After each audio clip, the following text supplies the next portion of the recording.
하나님의 은혜와 축복이 오늘 예배하는 모든 분들에게 함께 하시기를 주님의 이름으로 축원합니다. 지난 16일에 미국의 대통령인 오바마 대통령이 오클라호마에 있는 엘리노 연방교도소를 방문해서 6명의 죄수들과 함께 연방에서 면담을 했습니다. 미국의 현직 대통령으로는 미국이 건국한 이후 250년 만에 처음으로 교도소 감방까지 찾아가서 죄수를 만난 최초의 대통령이 되었습니다.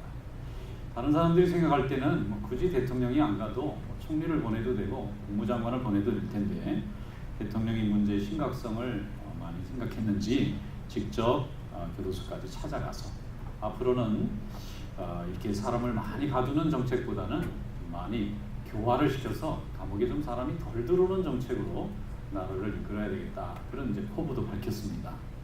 1970년대에 미국 안에 있는 많은 교도소에 수감되어 있었던 죄수의 수가 30만 명이었다고 합니다.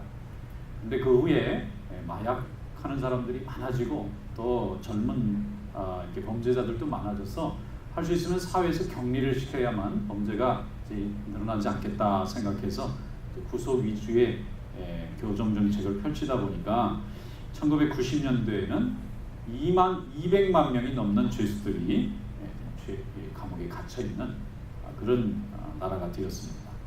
전체 세계에서 보면은 전체 세계 죄수로 갇혀있는 사람으로 보면은 4분의 1이 미국에 있는 거고, 미국 전체 인구로 볼 때는 5%에 해당하는 대단히 많은 사람이 감옥에 있다는 것입니다.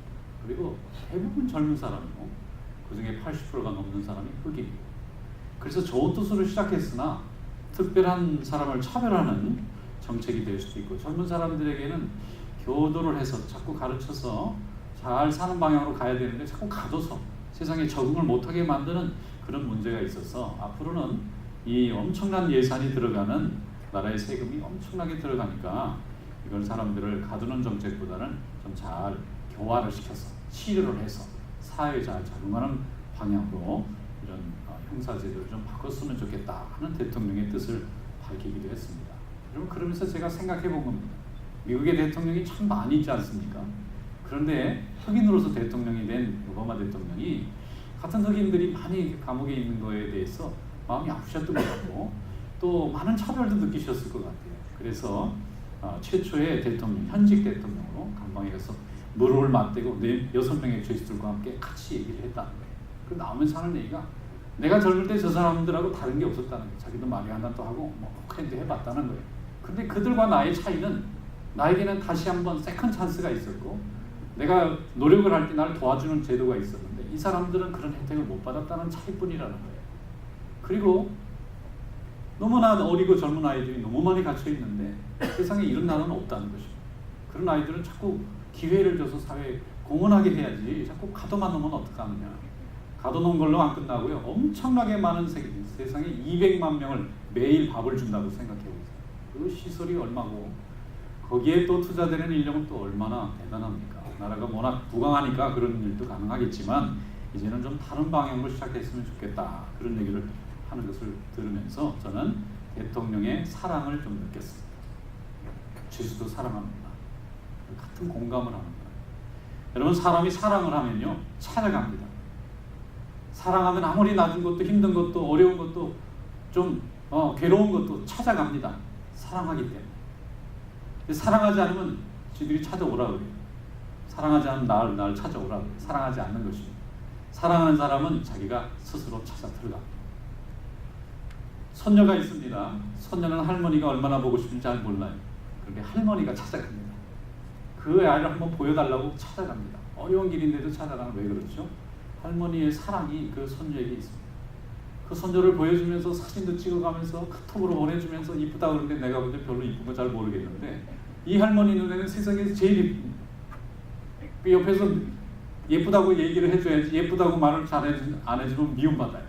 그럴 정도로 이 손녀를 사랑하는 마음이 있기 때문에 할머니는 오늘도 손녀가 보고 싶어서 또 자식의 집을 찾아가서 문을 두드리는 거예요. 이처럼 사랑이라는 것은 찾아가는 줄로 믿습니다. 찾아오게 하는 게 아니라 찾아가는 거예요. 사랑하는 사람이 약자가 되는 거예요. 찾아갑니다. 하나님의 사랑도 마찬가지입니다. 하나님께서 우리 인간을 찾아오신 거지 우리가 하나님을 찾아간 게 아닙니다. 하나님은 우리를 찾아오셨어요. 인간의 몸을 입고 찾아오시고 낮고 천한 말구이까지 찾아오시고 가장 고통스러운 십자가의 자리까지 찾아 내려오신 것입니다. 이 하나님이 우리가 믿는 하나님인 줄로 믿습니다. 오늘도 예수님께서 여러 가지 삶을 보여주시는 중에 38년 된 병자를 찾아오시는 장면을 볼 수가 있습니다. 예수님에게 데리고 와서 고침받을 수 있습니다. 그런데 예수님은 이 38년 된 병자를 찾아가셨어요. 그것이 우리가 믿는 하나님의 성품입니다. 다 같이 한번 오늘 본문 말씀 열어보겠습니다. 요한복음 5장 5절로 9절 말씀입니다. 다 같이 한번 읽어보겠습니다. 거기 38해 된 병자가 있더라. 예수께서 그 누운 것을 보시고 병이 벌써 오랜 줄 아시고 이르시되 내가 낫고자 하느냐? 병자가 대답하되 주여 물이 움직일 때에 나를 못에 넣어줄 사람이 없어 내가 가는 동안에 다른 사람이 먼저 내려가나이다. 예수께서 이르시되 일어나 내 자리를 들고 걸어가라 하시니 그 사람이 곧 나아서 자리를 들고 걸어가니라. 이날은 안식일이니. 아멘. 예수님께서 예루살렘에 3번 정도 올라가신 것으로 공생애 때 기록이 되어 있습니다. 예수님 3년 동안 하나님의 복음을 전하셨는데 이스라엘 남자들은 해마다 6월절이 되면 의무적으로 예루살렘을 성지순례해야 되는 법이 있어요. 그래서 예수님도 올라가셨습니다. 그러면 이스라엘 사람들 남자들이 모두 다 성지순례 의무가 있기 때문에 예루살렘 성에 모이게 되는데 그 작은 성에 200만 명이 넘는 사람이 일시에 몰리는 거예요. 어디 발 디딜 틈도 없는 거예요. 여관은 꽉 차고 길가에 노숙하는 사람도 많고 주변에서 자고 시골에서 올라오는 사람도 많고 그 6월절 기간 동안에는 최대 명절입니다. 그래서 예수님이 거기 올라가시면 많은 사람들이 예수님의 말씀을 듣고 싶어서 아주 군중들이 가득 차 있었어요. 그럼 예수님 복음의 말씀을 전합니다. 많은 사람들은 위로받고 그걸 미워하는 사람들은 또 논쟁합니다. 그런데 오늘 말씀해 보니까 예수님께서 갑자기 사라지셨어요. 말씀을 전하던 회당과 시장에서 사라져서 병자들만 우글우글 모여있는 베데스다라는 연못에 거기에 있는 정자 밑에 나타나셨습니다. 그런데 예수님 주변에는 아무도 없습니다. 제자들이 없고 예수님 혼자만 계세요. 그리고 그 많은 병자들 중에 어떤 한 병자를 예수님이 일일이 찾아가십니다. 그 병자가 누구였느냐 하면은 38년 동안 병을 앓아서 지금은 거의 죽기 직전에 놓여진 한 불쌍한 병자를 찾아가셨어요. 그리고는 그 병자를 내려다보고 이제 말씀합니다. 그 병자는 항상 머리를 숙이고 있었는데 어떤 젊은 사람이 앞에 서 있으니까 고개를 이렇게 들었습니다. 그리고 예수님하고 눈이 마주쳤어요. 그랬더니 예수님이 그 병자에게 말씀합니다. 내가 낫고자 하느냐? 낫고 싶습니까? 낫고 싶습니까? 물어보는 거예요. 그러니까 이 환자가 뭐라고 얘기하느냐면 예, 낫고 싶은데요. 제가 물이 동할 때 나를 넣어줄 사람이 없어서 지금 여기 이렇게 못 들어가고 있습니다. 그 베데스다 연못에 주변에 수많은 환자들이 우글거리고 있었는데 이 사람들은 가족들에게 다 버림받고 치료도 할 수 없는 중증 환자들이고 심지어는 뭐 수십 년씩 환자로서 살아가는 사람입니다. 시에서 조금 먹을 걸 갖다 주면 그거 먹고 그냥 근근히 목숨만 유지하고 있는 사람들이에요. 그런데 그 사람들이 너무 위크하니까 미신이 생깁니다. 물이 움직일 때가 있었다는 거예요.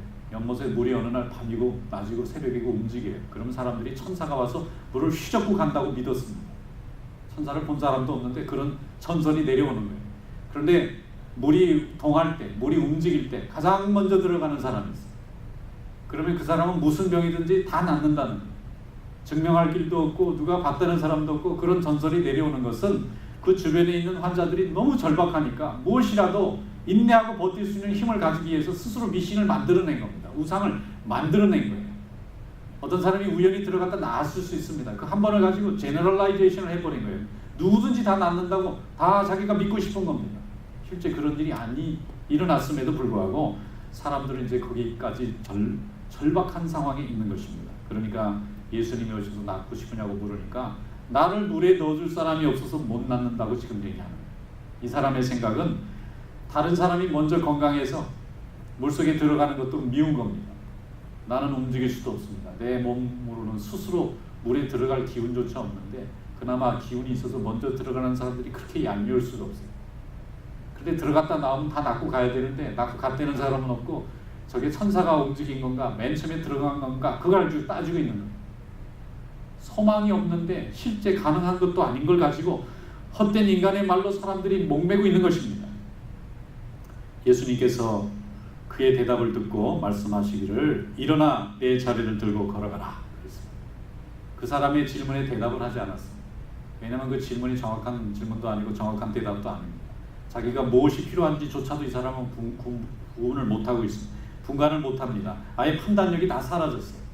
여러분, 우리 모든 인생살이가 이와 비슷합니다. 38년 동안 한 가지 병을 앓았다면 이 사람은 인생다운 인생을 제대로 한 번도 살아본 적이 없는 사람입니다.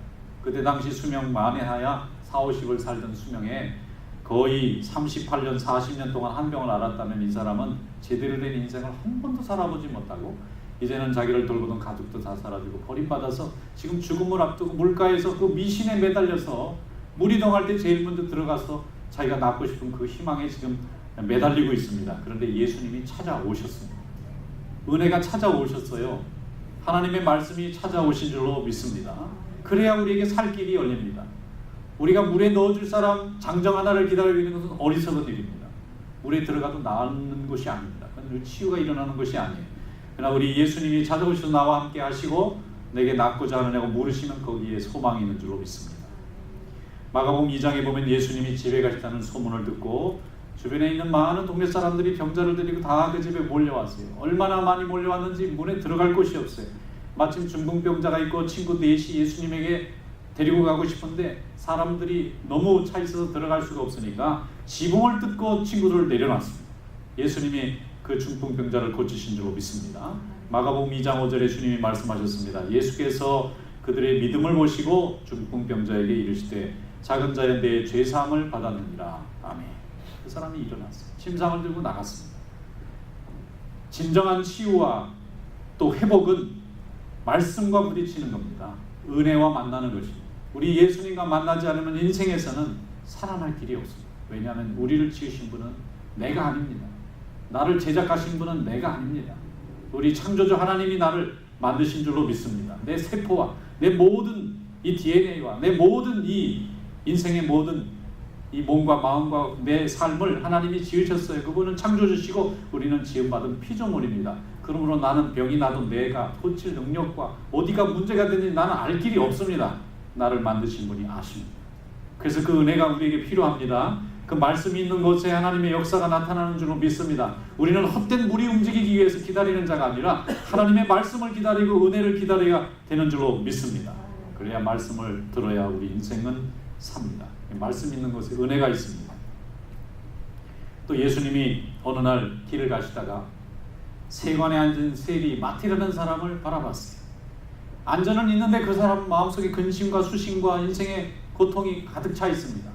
그는 권력을 가진 사람입니다. 부를 축적한 사람입니다. 그런데 그의 마음속에는 인생의 절망이 있습니다. 겉은 멀쩡했지만 영적으로 그의 생명은 죽어가고 있었어요. 예수님이 그를 찾아가서 말씀했습니다. 세리야, 나를 따라오너라. 마태가 당장 그 모든 직장을 내려놓고 예수님을 따라 나섰습니다. 그리고 그는 나중에 마태복음을 지어서 예수 그리스도의 복음을 모든 사람들에게 전하는 훌륭한 제자가 된 줄로 믿습니다. 겉모양은 멀쩡합니다. 사람들은 부러워하는 직장이고 지위고 세상의 권세를 가진 사람으로 생각했지만 그는 하나님 앞에서 죽어가는 심령이었어요. 세상에서 아무리 모든 것을 가졌다 할지라도 이것은 세상 일이고 하나님의 일이 아닙니다. 그의 마음은 점점 죽어갈 때 하나님이 그를 불렀습니다. 그래서 세리를 데리고 가는 예수님을 보고 주변의 사람들이 모두 비난했습니다. 예수님은 훌륭한 선생님인데 좋은 교양을 가진 분이고 좋은 배경을 가진 분인데 왜 저런 죄인하고 같이 다니시려고 하는가 책망했습니다. 그 말을 듣고 예수님이 마태복음 2장 17절에 말씀하셨습니다. 예수께서 들으시고 그들에게 이르시되 건강한 자에게는 의사가 쓸데없고 병든 자에게라야 쓸데있느니라. 나는 의인을 부르러 온 것이 아니라 죄인을 불러 회개시키러 왔노라. 예수님의 관심은 망가진 사람입니다. 망가진 인생이고 망가진 심령입니다. 이미 다 온전한 사람은 주님의 은혜가 많이 필요 없습니다. 그러나 아주 망가져서 자기 힘으로는 일어날 수 없는 사람은 주님의 은혜가 필요합니다. 수많은 환자들 중에 왜 38년 된 병자를 예수님이 찾아가시느냐? 자기 스스로는 아무것도 해낼 수 없는 사람이기 때문에 주님이 찾아가시지 않으면 그 인생의 고통에서 벗어날 길이 없기 때문에 우리 예수님이 그를 찾아가신 줄로 믿습니다. 이것이 은혜라고 하는 것입니다. 은혜는 언제나 찾아오지 우리가 찾아가는 것이 아닙니다. 은혜가 있어야 인생이 살게 됩니다. 은혜 받지 못하면 구원받지 못하고 구원받지 못하면 영생 얻지 못합니다. 그래서 하나님의 은혜와 영생이 필요하기 위해서 우리는 교회에 오는 겁니다.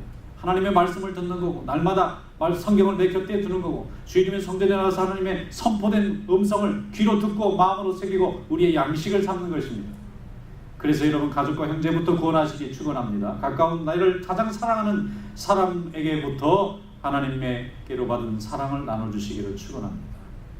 말씀을 들어야 은혜를 받고 깨달음이 있어야 구원의 확신을 얻게 됩니다. 사랑하기 때문에 먼저 찾아가는 것과 같은 것입니다. 사랑하는 자에게 먼저 복음을 전하는 그런 성도 되시기를 축원합니다. 에베소서 1장 23절에 보면 교회가 뭐냐 하는 것을 사도 바울이 에베소 교회 교인들에게 이렇게 가르쳤어요. 교회는 그의 몸이니 만물 안에서 만물을 충만케 하시는 이의 충만입니다. 충만이라는 게 물이 꽉 차서 넘치는 상태잖아요. 도대체 만물이 어디서 충만하다는 것입니까? 하나님의 교회, 예수님의 몸인 교회에서 하나님의 은혜가 충만해집니다. 그리고 나면 이것이 넘쳐서 내 가정으로 흐를 때 내가 복을 받습니다.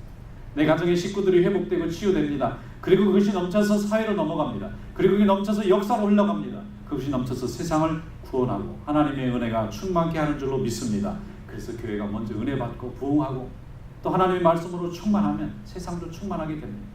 그 세상의 죄악들이 물러나게 되고 세속의 영광을 구하는 인간의 부질없는 욕심들이 내려가는 것입니다.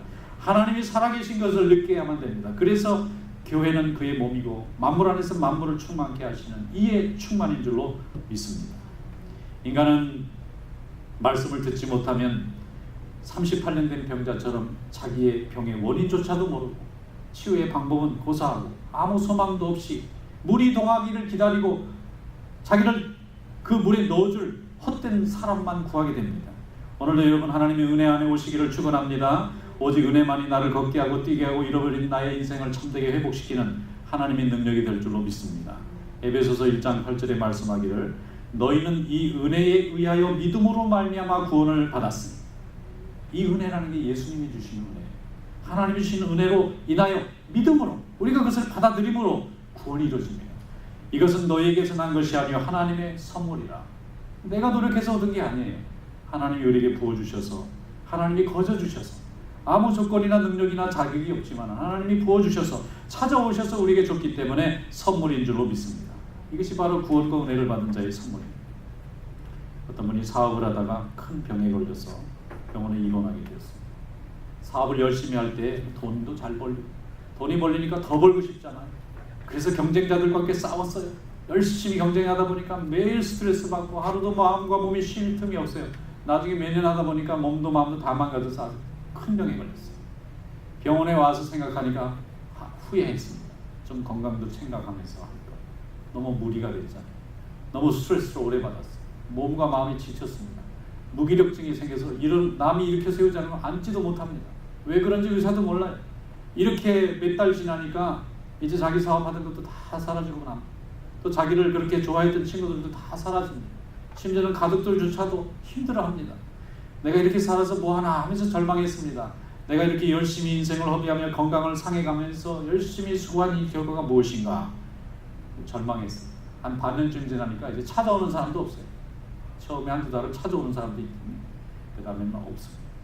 아주 절망할 때에 오래전에 교회 다니던 친구 하나가 찾아왔어요. 소식을 듣고 찾아왔어요.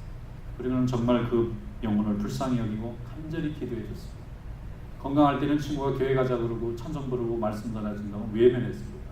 또 가치 없게 생각하고 무시하고 멸시했습니다. 저게 무슨 내 인생에 도움이 되겠나 하고 귀담아듣지 않았어요.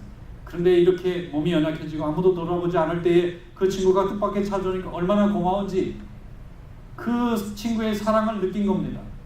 내 영혼을 불쌍히 여기는 그 사랑을 깨닫고 그 친구가 와서 복음을 전할 때 다 받아들였어요. 회개했습니다. 그리고 자기가 얼마나 교만하게 하나님 주신 인생을 감사 없이 살았는지를 깨닫게 됐어요. 눈물 흘렸습니다. 그리고 예수 믿기로 작정하고 그때부터 병상에서 세례를 받고 교인이 되었어요. 그런데 이게 나아야 나갈까요? 안 나가면 그대로 다시 한번 기회가 없는데 하나님 앞에 간절히 기도했더니 정말 하나님이 낫게 해주셨어요. 이분이 건강을 간신히 회복하고 교회 나와서 믿음 생활 잘했습니다. 그때부터는 사람 보지 않고 하나님이 내게 주신 은혜만을 바라봤습니다. 나를 찾아오신 은혜에 감사했어요. 하나님이 건강을 더 주셔서 회복이 많이 됐습니다. 그때부터 열심히 사업도 하고 열심히 교인들 섬기기도 하고 교회 봉사도 열심히 하고 하나님께 영광이 되는 귀한 종으로 지금 헌신하고 있는 줄로 믿습니다. 여러분, 하나님께서 여러분을 찾아오신 줄로 믿습니다. 우리가 선택한 게 아닙니다. 하나님이 우리를 선택한 것을 우리가 믿음으로 알게 되는 것입니다. 요한복음 6장 68절에 예수님께서 하나님의 복음의 말씀을 전할 때 모두가 다 귀담아 듣지 않고 합니다. 그때 제자들에게 예수님이 말씀하십니다. 시몬 베드로가 대답하여 가로되 주여 영생의 말씀이 주께 있사오니 우리가 누구에게 가오리까? 우리는 우리가 주는 하나님의 거룩하신 자인 줄을 믿고 알았사옵나이다. 영생의 말씀이 예수 그리스도에 있다는 걸 알게 되니까 갈 곳이 없다는 거예요. 예수님밖에는 없다는 것입니다. 오늘 이런 믿음을 가지고 주님 안에 영생이 있음을 깨닫고 주님 안을 붙잡고 은혜와 구원의 삶을 아름답게 이뤄가는 귀한 종들이 되시기를 주님의 이름으로 축원합니다.